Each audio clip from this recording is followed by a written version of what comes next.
SC और ST की जातियाँ हो गई। ये सब कब हुई? मुगलों के आने के बाद हुई।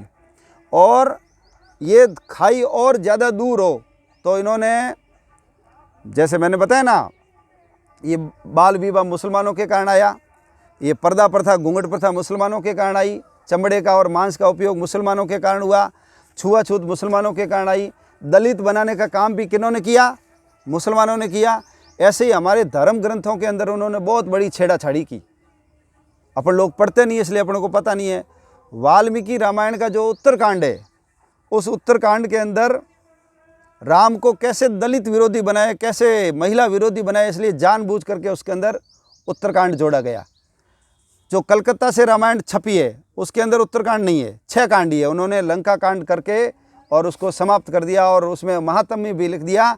और ये भी लिखा है कि 500 सर्गों वाला और 24,000 श्लोकों वाला ये रामायण महाकाव्य में पूरा करता हूँ। लेकिन यदि लंका कांड तक गिने तो 534 सर्ग है, और जो ये उत्तरकांड है, उत्तरकांड में 111 सर्ग है। तो इतना बड़ा जो श्लोकों की संख्या उन्होंने 24,000 बताई, लेकिन वो तो बहुत ज़्यादा हो गया। तो उत्तरकांड के अंदर क्या डाला? उत्तरकांड के अंदर सीता का परित्याग डाला। जबकि राम को जब पता था कि ऐसी आवाज़ उठेगी, ऐसी बात उठेगी, इसलिए लंका में ही सीता की अग्नि परीक्षा हो गई। तो फिर दोबारा लेने की उनको ज़रूरत कहाँ थी? और जब लंका से भगवान राम उनको लेकर के आ गए, इतने समय वो रह गए साथ, सीता गर्भवती हो गई, तो फिर राम कैसे त्यागेगा उनको?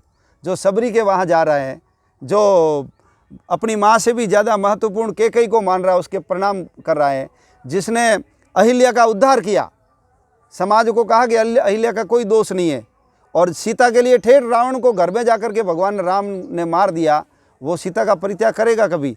तो सीता का परित्याग इसलिए जोड़ा गया कि भगवान राम महिला विरोधी है। दूसरा, उसके अंदर संबुक वध है। संबुक यानी एक शूद्र जाति का व्यक्ति तपस्या करता है, और जब भगवान राम को पता लगता है तो वो पुष्पक विमान लेकर के घूमते हैं और हथियारों से भर करके जाकर के उसका शीश काट देते हैं। तो क्या एक सामान्य व्यक्ति जिसके पास हथियार भी नहीं है, उसको मारने के लिए भगवान राम के पास सैनिक नहीं थे क्या? इतनी बड़ी सेना थी, इतने सेनापति थे, किसी को भी भेज करके उसको मरवा सकते थे, लेकिन जानबूझ करके एक राजा उसको जा करके मारता है। ये इसलिए प्रसंग जोड़ा गया कि भगवान राम को भी क्या बनाया जाए? ये जो शूद्र विरोधी है, दलित विरोधी है भगवान राम। उत्तरकांड के अंदर ही भगवान ये राम है वो लक्ष्मण का परित्याग करते हैं। उत्तरकांड के अंदर ही रावण की महिमा है। जब रावण को मार करके भगवान राम अयोध्या आ गए, फिर रावण की महिमा उसमें डालने की कहाँ ज़रूरत है? उसी के अंदर वो वर्णन है कि रावण लंका हिमालय जाता है, हिमालय के अंदर वो महिला के साथ ज़बरदस्ती करता है, वो महिला आत्महत्या कर लेती है, वो फूल के अंदर फिर पैदा होती है, उस महिला बच्ची को घर लेके जाता है रावण, और रावण के वो ज्योतिषी उनको बोलते हैं कि यही तेरे मृत्यु का कारण बनेगी, और उसको समुद्र में फेंक देता है, और वही बच्ची समुद्र से ठेठ कहाँ पहुँच जाती है? जनक के खेत में पहुँच जाती है। ये वर्णन कहाँ है? ये उत्तरकांड के अंदर वर्णन है।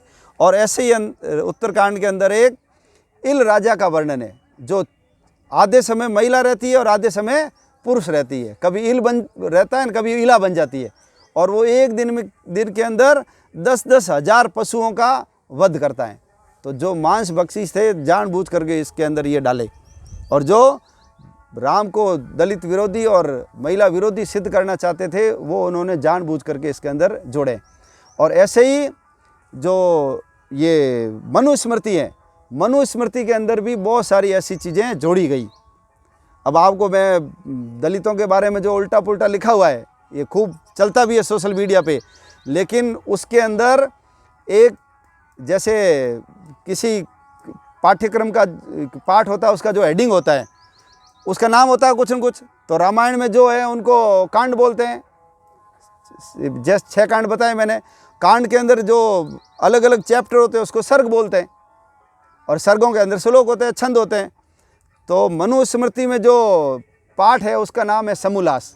उसको समूलास, पहला समूलास, दूसरा समूलास, उसके अंदर अल्लाह का समूलास है। अब आप में से कोई भी व्यक्ति बता सकता है कि अल्लाह पहले हुए, इस्लाम पहले हुए, या भगवान राम या मनु पहले हुए? कौन हुआ पहले? मनु हुए पहले।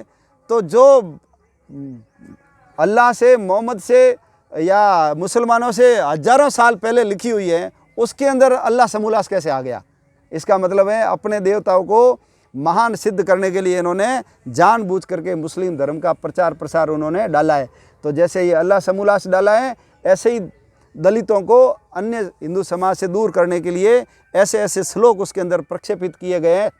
रामायण में भी किए हैं, महाभारत में भी किए हैं और मनुस्मृति में भी किए हैं, ताकि ये झगड़ा आगे चलता रहे। तो ये मुसलमानों की बहुत बड़ी साजिश, और ऐसे जो ये वामपंथी है, कम्युनिस्ट विचारधारा के लोग हैं जिन्होंने सारे ये महत्वपूर्ण बुद्धिजीवी जो महकमे उसके अंदर कब्जा कर रखा है, उन लोगों ने इसके अंदर वो चीज़ें डाली है। तो अपने को समाज को भी बताना पड़ेगा कि ये सत्य नहीं है, सत्य तो वेद ही है। वेदों में करो ना तुम गड़बड़, एक अक्षर की भी गड़बड़ नहीं कर सकते वेदों के अंदर। क्यों? संभव नहीं है उसमें करना। बहुत बुद्धिमान और होशियार लोग, देवताओं के द्वारा लिखा हुआ है, इसलिए उसके अंदर कोई भी ऐसी चीज़ें नहीं है। तो ये जितने जो अब भारत के अंदर ये कुरीतियाँ आई है, सब इसका पीछे का जो कारण है वो इस्लाम है। और अपने को भी अपने ये जो धर्म ग्रंथों के अंदर इन्होंने बहुत बड़े मात्रा में धर्म ग्रंथों को जलाया और बहुत बड़ी मात्रा के अंदर इसके अंदर प्रक्षेपित करके ऐसी ऐसी बातें जोड़ी हैं। अपन सब लोगों को, समाज को बताना चाहिए कि ये सही नहीं है, झूठ है, और समरसता तो हमारा मूल मंत्र ही है।